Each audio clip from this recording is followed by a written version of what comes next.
late arrival.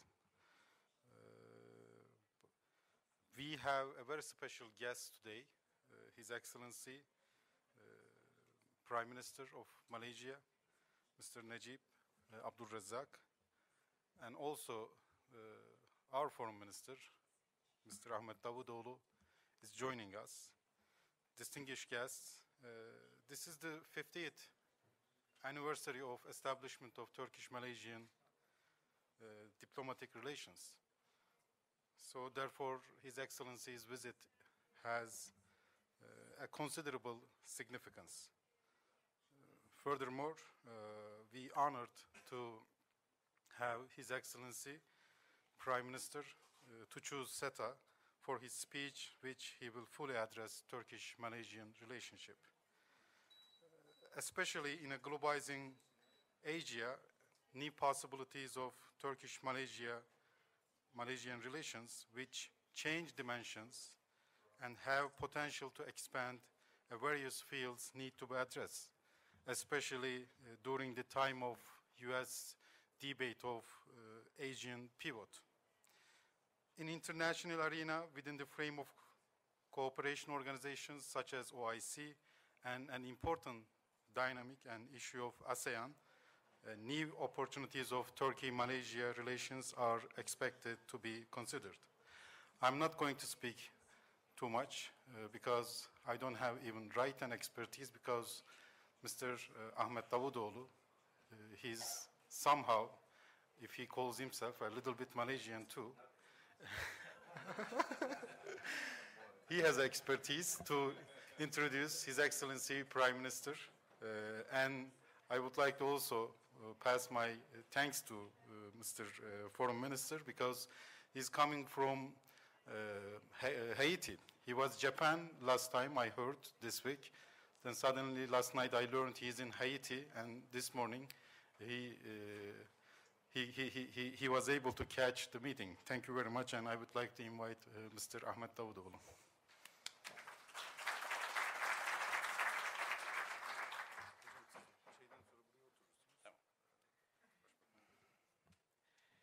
Your Excellency, Prime Minister Dato Sri Muhammad Najib bin Abdul Razak, my dear colleague, Minister of Foreign Affairs Hanif Amen, Minister of International Trade and Industry Mustafa Mohammed, and Chief Minister of Perak Zamri bin Abdul Kadir. And dear guests, this is really a historic day for me, because just a small correction, I am not a little bit Malaysian, more than that. Half Malaysian, half Turkish, because the best years of my life, I do not exaggerate, Mr. Prime Minister, were the years when I was in Malaysia with my family, with 2 daughters at that time. Now I have 4. That's another good news. And as teaching at International Islamic University, I remember the day when I met with His Excellency Mr. Prime Minister. We had several occasions to see him before, but in 1993, when there was a humanitarian disaster and a massacre was continuing in Bosnia-Herzegovina, one day when I was preparing to teach for my teaching, 2 officers came and they said, His Excellency Mr. Minister of Defense wants to see you. And I, of course, immediately prepared and I went. Mr. Prime Minister at that time was Minister of Defense. And we had a meeting on Bosnia-Herzegovina. After that, we went together to a military base, together with Prime Minister Mohammed Mahathir then, to address to those soldiers, Malaysian soldiers, on the way to come to Turkey, to go to Bosnia-Herzegovina, to protect not Malaysian brothers, Bosnian brothers and sisters, but the dignity of humanity. From that day, we had very close relation with His Excellency Mr. Prime Minister, not only as a Minister of Defense, also Minister of Education. Later, when I was teaching at the university, he became Minister of Education. In fact, his life story is a short story of modern Malaysia. His father, Tun Abdul Razak, was the 2nd Prime Minister of Malaysia. His uncle, Hussein On was the third prime minister, and he himself, from 1986 until now, has been in the government and served almost in all ministries, in all significant ministries, as Minister of Culture, Youth and Sport, Minister of Defense, Minister of Finance, Minister of Education, and of course, as Prime Minister, he's continuing to serve his nation, all the Muslim world, as well as the international humanity in that sense, working to shoulder with all those who is doing effort for international peace and stability. Therefore, it is great honor for us today to host him in SETA, in Turkey. Salamat Datan, Mr. Prime Minister. And it is really a historic day for those who have been working for extending and developing a strategic partnership between Turkey and Malaysia, like me. It was a dream for me. I wouldn't imagine one day I would be Minister of Foreign Affairs welcoming His Excellency as Prime Minister to Turkey, of Malaysia to Turkey in 1990s.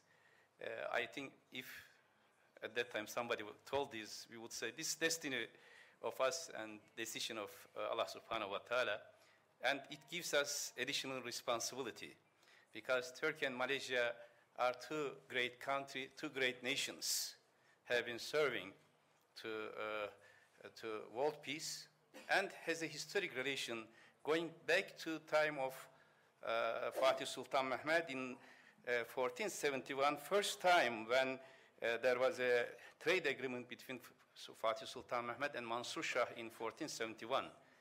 After so many centuries now, today we will be signing free trade agreement. It is Turkish-Malaysian relation is important for both nations bilateral-wise, but as important as well for the Muslim world, for Asia in general, and for international relations. Bilateral-wise, we have excellent political relations, and in the visit of our Prime Minister Erdogan to Malaysia in January, we signed strategic partnership agreement. This is not by word. Strategic partnership between Turkey and Malaysia will be visible every day, week, and months, and years in coming future. And the world will see how Turkish-Malaysian strategic partnership will be developing. Today, our trade volume is around 1.5 million, which was only 200 million when our government was established in 2002. And two prime ministers agreed that this will reach to billion dollars, and we hope $10 billion even in coming decades. And in OIC, International Islamic Cooperation Organization, as well as in World Affairs, we are working shoulder to shoulder, and we are working also together for peace and stability in Asia. And we are grateful to Malaysia because of the support given to us in our relation with ASEAN, which was so important. So we have a complementary geography in different regions, different parts of Asia. This complementary geography, economics, will help us to develop this strategic partnership in coming future. And international organization in UN, in several other international organizations, we are working together with my dear brother Hanifa, and we are supporting each other for membership to UN Security Council, and we hope 2015, 2016, we will be serving together in United Nations Security Council for peace and stability. Mr. Prime Minister, it is great honor for me again to welcome you here, and if you kindly address to the audience, that will be a great pleasure for all of us. Thank you very much. Terima kasih.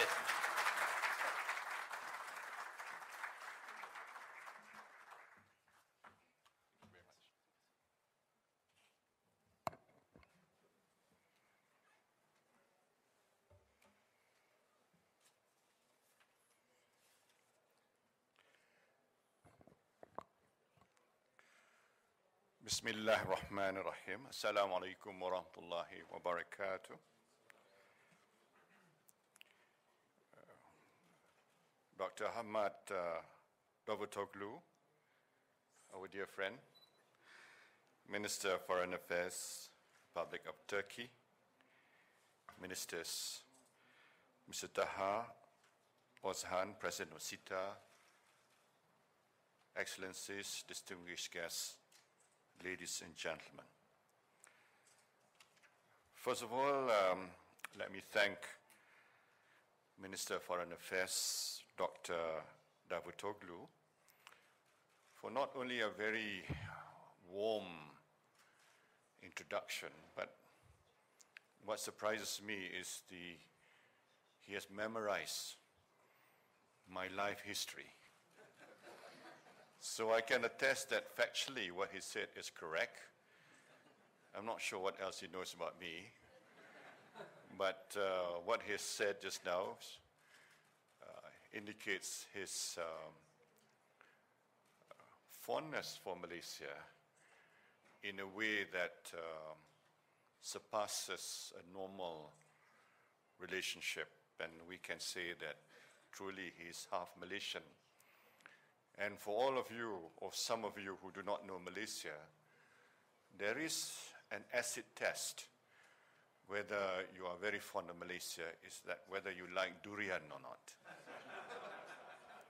And if you love durian, and in the case of Mr. Davutoglu, he really loves durian, then you are truly a Malaysian.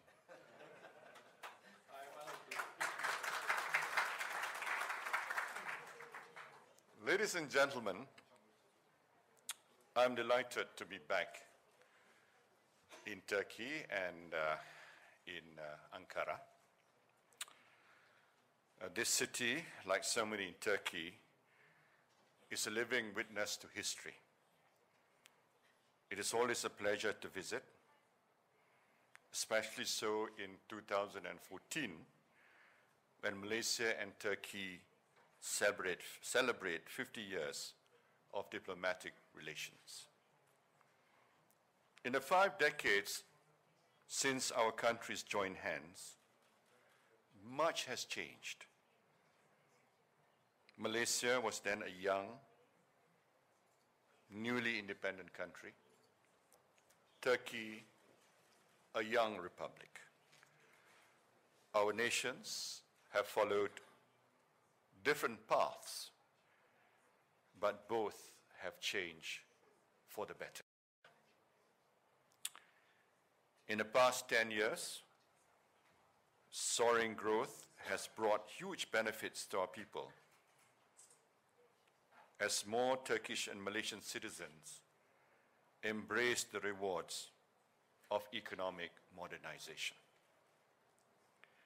And we are impressed by the fact that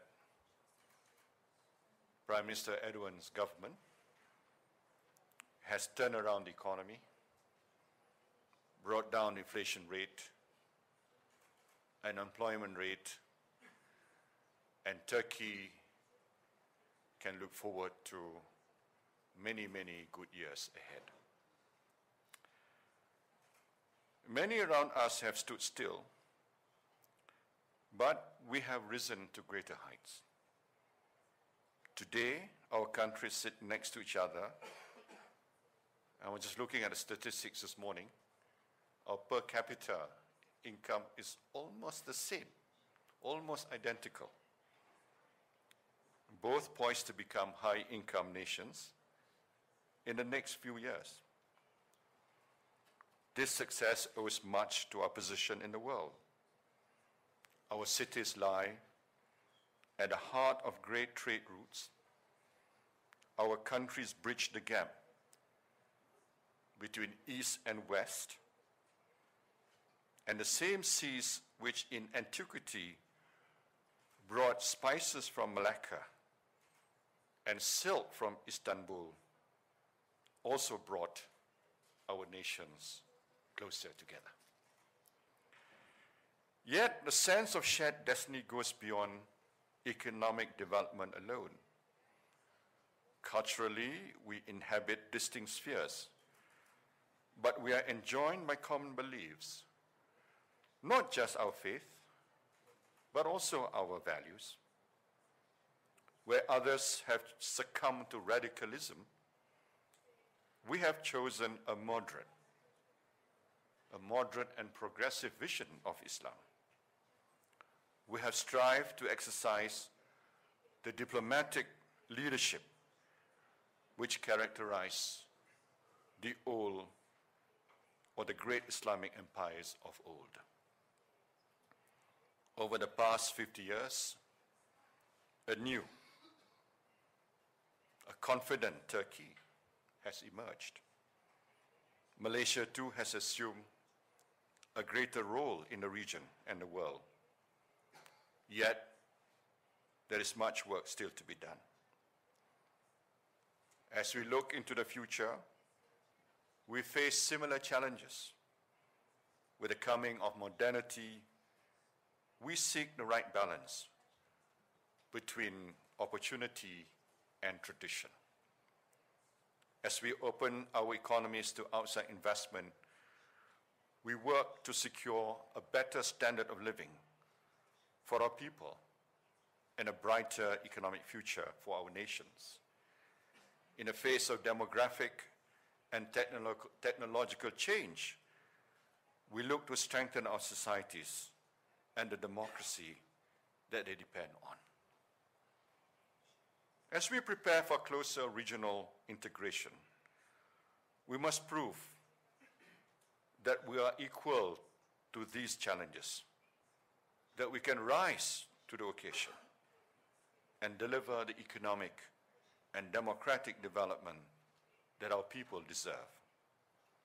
And at a time of unprecedented global interest in Asia, a time when superpowers and trading blocs seek greater influence in one of the world's most dynamic regions, we must ready ourselves to play a greater role in the world.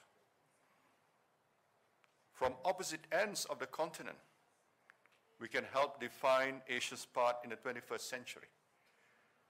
Through strategic partnership, we can act in concert on areas of common interests, diplomacy and moderation, trade and economic integration. That is what I would like to speak about today, the strategic partnership in a globalizing Asia. Ladies and gentlemen, what do we mean by globalizing Asia? 50 years ago, Asia accounted for less than 15% of global output. Today, it is more than 40%. Within just a single generation, the most populous region on earth became one of the most prosperous. 50 years ago, South Korea's economy was smaller than Mozambique's. Today, it is almost equal to the whole of sub-Saharan Africa. 50 years ago, Kuala Lumpur was not even classed as a city. Today, it is twice as big as San Francisco. Within the next decade, China will become the world's largest economy. By the end of the decade, Asia's output will exceed that of Europe and North America put together. And this remarkable economic development, perhaps the fastest in history, has been accompanied by waves of political reform. As a result, our continent is commanding a greater share of world attention. President Obama, who attended school in Indonesia, has recalibrated his nation's strategy towards Asia and is about to make a landmark visit to Malaysia at the end of this month. But the pivot to the Pacific is not the preserve of one country. Russia, Australia, European Union are also focusing their foreign policies on Asia. Nor is it strictly a diplomatic phenomena. Asian nations are attracting young graduates and global corporations. New centers of wealth and influence are emerging throughout the varied continent. The scramble for a foothold in Asia's emerging markets is underway. Asia accounts for a large and growing share of the world economy. In a time of global challenges, from inequality to climate change, it seeks a development model which is socially and environmentally sustainable, and it is coming to terms with responsibilities and risks of assuming a greater role in global governance. That is what the globalization of Asia means.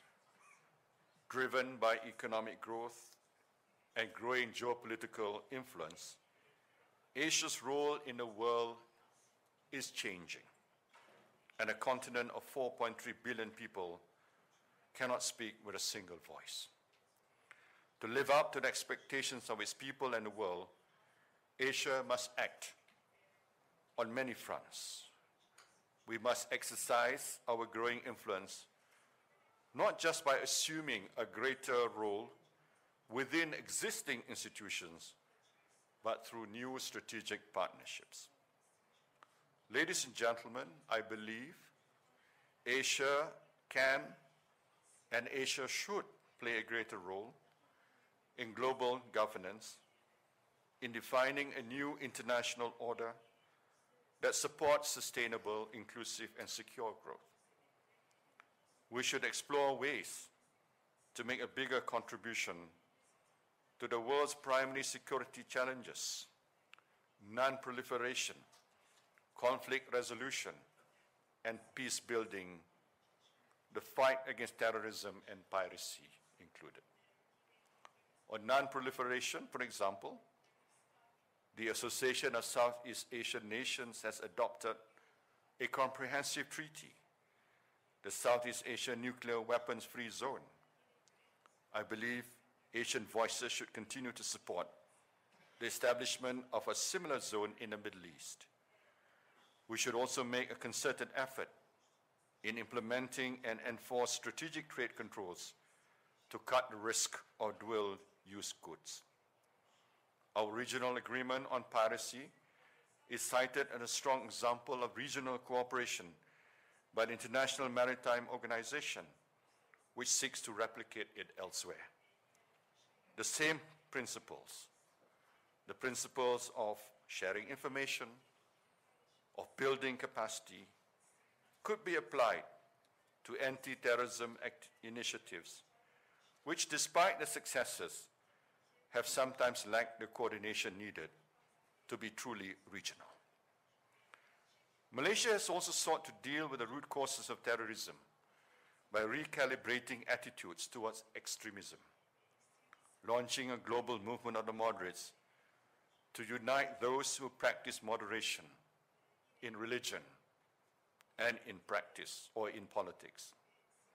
The movement has been endorsed by the Asia-Europe meeting, the Commonwealth, and ASEAN. I believe it can give the moderate mainstream a clearer voice by showing that moderation and negotiation are essential for foreign affairs, as well as faith. We can move away from the confrontational perspective, which holds that Islam and the West are incompatible. On peacekeeping and conflict resolution, Asian nations are already ramping up their involvement in the promotion of global peace.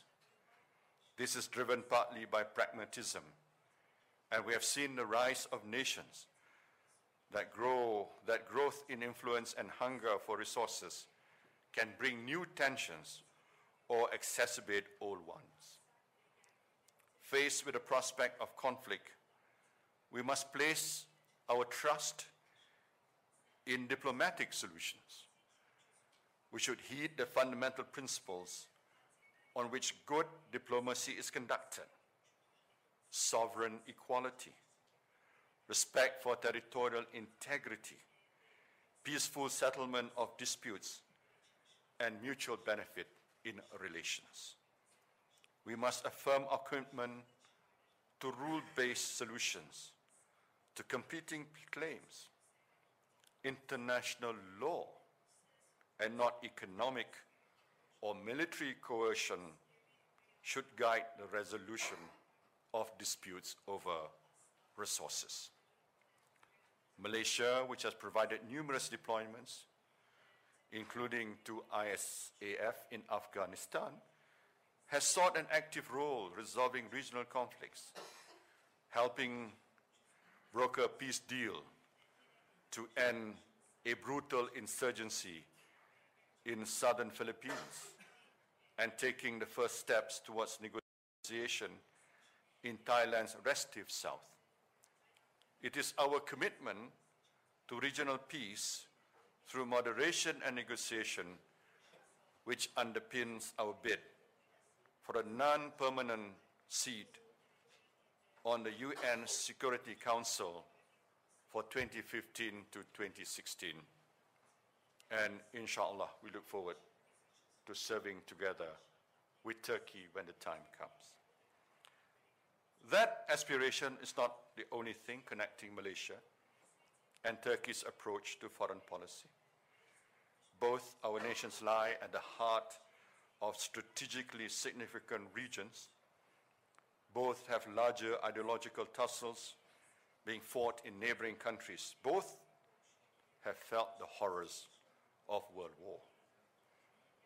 For Malaysia, our experiences have reinforced our belief in Mustafa Kemal Atatürk's maxim, peace at home, peace in the world. It is one of the principles which lies at the heart of ASEAN's Treaty of Amity and Cooperation, which Turkey signed in 2010 as part of a prescient diplomatic outreach. By working to arrive at common positions on issues that affect us, such as non-proliferation and terrorism, we can strengthen our ability to secure the right outcome bilaterally, regionally, and in global forums such as the United Nations. Together, these steps will lay the foundation for a more involved, more active Asian engagement in the international security agenda. Ladies and gentlemen, I also believe Asian states must look to build stronger, more lasting economic connections, both within our region and with the outside world.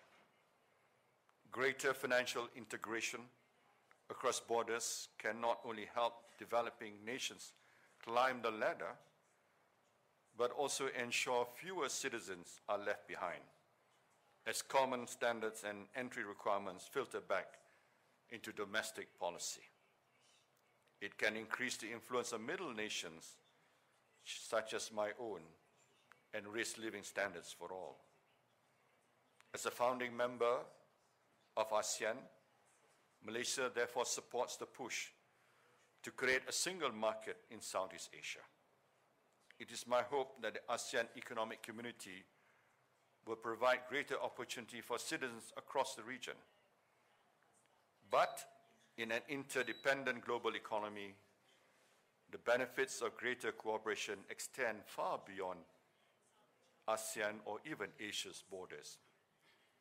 That is why I look forward to the completion of the Trans-Pacific Partnership, which will strengthen our ties with the wider world, the Regional Comprehensive Economic Partnership, which will bring three of the largest economies into the world's largest trading bloc, and of course, the Free Trade Agreement between Turkey and Malaysia, which we will sign today. The Free Trade Agreement is many years in the making. We hope that it unlocks a new era, not just of trade between our nations, but a deeper economic integration, with Malaysia as a passage to Asia's emerging prospects and Turkey as a gateway to the mature markets in Europe. And that is why I'm here today, because I made a promise to Prime Minister Edwin when he visited Malaysia in January this year, that if we could settle the agreement within the shortest possible time, I would be more than happy to make a second visit to Turkey and he delivered his promise, and I am delivering my promise.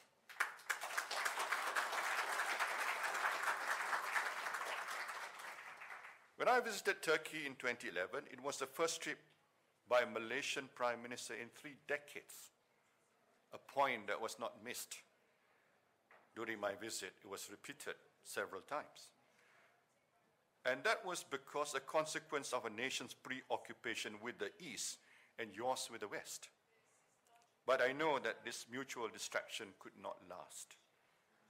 As our nations approach high income status, the fruits of greater economic collaboration are too rich to ignore. And it was just a question of time that we could and would get together. Based on Turkish statistics, I know there's a slight difference between our statistics and the Turkish statistics. Total trade between our nations in 2013 is just hovering around $1.5 billion. Earlier this year, Prime Minister Erdogan announced his ambition to more than triple that figure to $5 billion. I was a little bit concerned, actually, but that is a measure of his enthusiasm for bilateral cooperation that I wouldn't want to hold it back. And therefore I said, let's try to achieve that rather ambitious target. We will also do more to increase investment. Malaysia's Sovereign Wealth Fund has agreed to invest 1.5 billion in Turkey. And we will, by next year, own and operate 20 private hospitals in Turkey, making Malaysia the largest healthcare provider in this country. 1.1 billion will be invested in Turkish healthcare, and Malaysian Airport will also commit a further 400 million to increase its share in the second Turkey International Airport. In return, I hope to see more interest from Turkey in Malaysian prospects and further collaborations.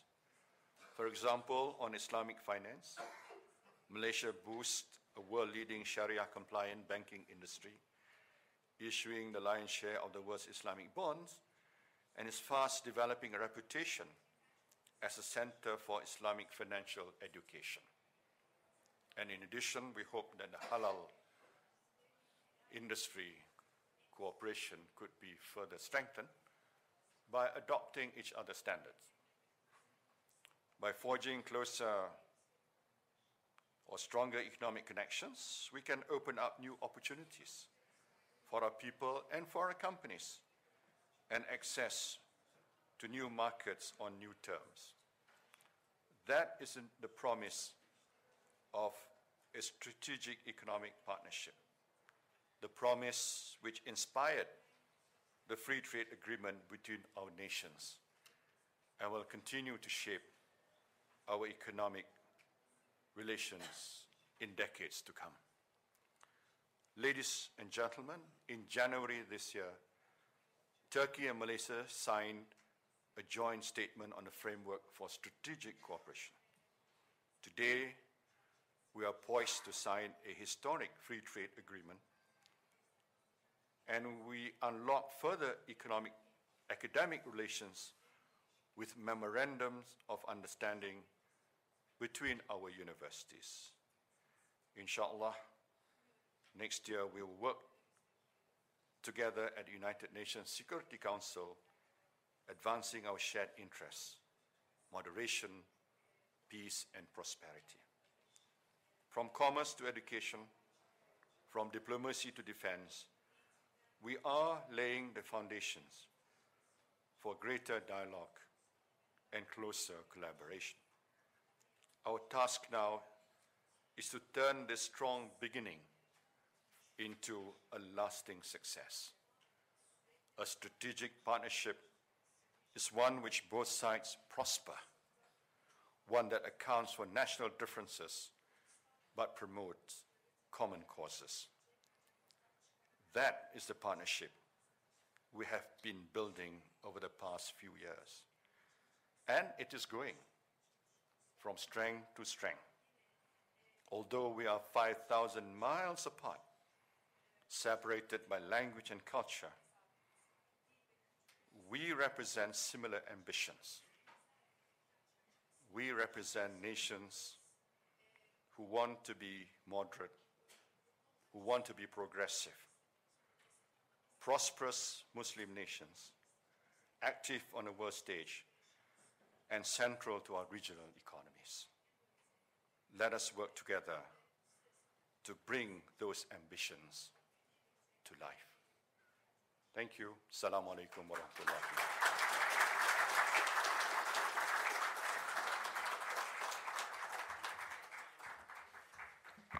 Thank you, His Excellency, Mr. Prime Minister. Great speech, and also this conference happened also with the help of Ford Foundation, who also hosted Mr. Erdogan when he was in Malaysia. We don't have much time. We just directly move to Q&A session. I'll get a couple questions, if possible. Please introduce yourself before asking the question. And I don't know how much time Prime Minister have to leave right now. Maybe one or two questions, Mr. Prime Minister. Because that's what I was told, Mr. Prime Minister. Okay. No, we can arrange. Buyurun. Hey, Mikrofon alırsanız. before the question, I want to express again our deepest condolences, sympathy, and solidarity for the missed Malaysian plane. And every day we pray that we will have some news. This is whenever there is a news coming from Malaysia in this way, our hearts were broken, and we all pray for them. That's our wish. Thank you very much. Selamat datang, dear Prime Minister. I'd like to ask my question in Turkish. Durun da. Yeah. Sayın Başbakanım, hoş geldiniz. 1999'da Malezya'da In 1999, kurulmuş. Şu anda Başbakanlıkta danışman Mehmet Recep Usta'na olarak soruyorum. I'm asking this question Öncelikle bu first of tarihi all anlaşmadan dolayı because of this historic agreement. sizleri gönülden tebrik I would like to ediyorum. congratulate you from the bottom of my heart. I have two questions. The first one Türkiye is ve Malezya'nın Turkey and Sayın Malaysia, Başbakanımızın belirttiği gibi as mentioned by the Sultan foreign Mehmet Han'dan minister, bu yana başlayan ilişkilerinde bir çığır has açan historic iki kardeş ülke relations. olarak They are two sister brother her iki countries. I ülkede wonder temsilciliklerimizin, yani Malezya'nın Türkiye'de the representations Malezya'daki of both varlığını countries. güçlendirici ne gibi tedbirler What kind of düşünüyorsunuz? measures can they take in order to strengthen our relations Malezya halkı and Türkiye'de so that tanıması the için people neler of Malaysia can düşünüyorsunuz? know Turkish people better and vice versa? This is my first question. Yine bu And bağlamda the second question is, özellikle first of all, Türkiye'deki dostlarıma Malezya'yı tanıdıktan sonra 99'dan bu yana since 1999, I have hacdan sonra certain things mutlaka to say to my ölmeden önce gideceğiniz ikinci yer Malezya. so after Mecca, Malaysia should be the second place that you should be visiting before you die. That's what I tell Balayı'nın Langkawi Adası'nda my friends and my geçirin colleagues. diyorum.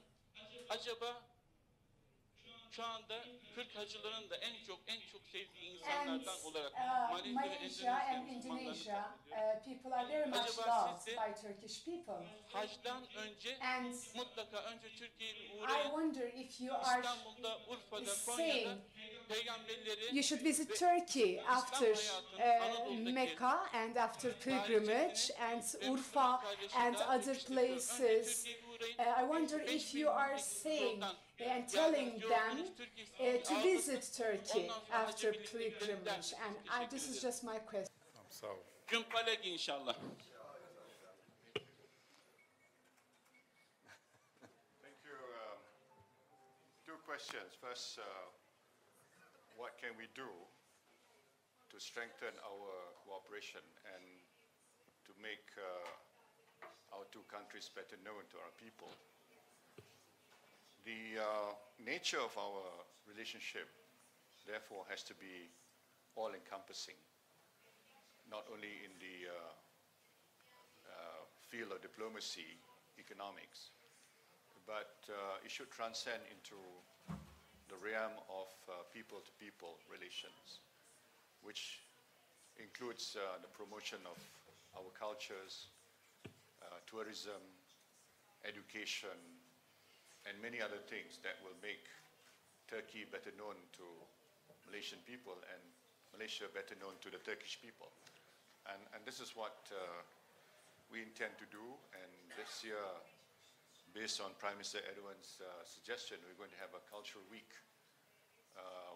in Turkey and a cultural week in Malaysia. So that's an example of the kind of broad cooperation that we will promote between our two countries.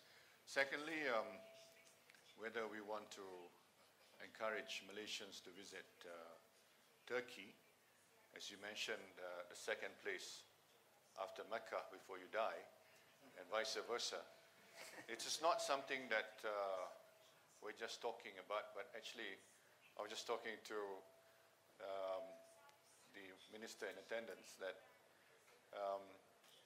my constituency members from the constituency of Pekan, I had to send them for an Umrah visit to do their Umrah. But before doing the Umrah, they insisted on visiting Istanbul first. So they spent 3 days in Istanbul. They were very happy visiting Istanbul. And then they did the Umrah. So whatever you said actually is already being practiced. In fact, yes. So, one thing we hope to have more Turks visit Malaysia, because at the moment we have 45,000 Malaysians visiting Turkey and about 13,000 Turks visiting Malaysia. So probably we need to have more Turks visiting Malaysia. I think we have to cut here. Yes, We're already past the time. Thank you very much. I will just present some two gifts to His Excellency Prime Minister, then we're done. Thank you again being with us today.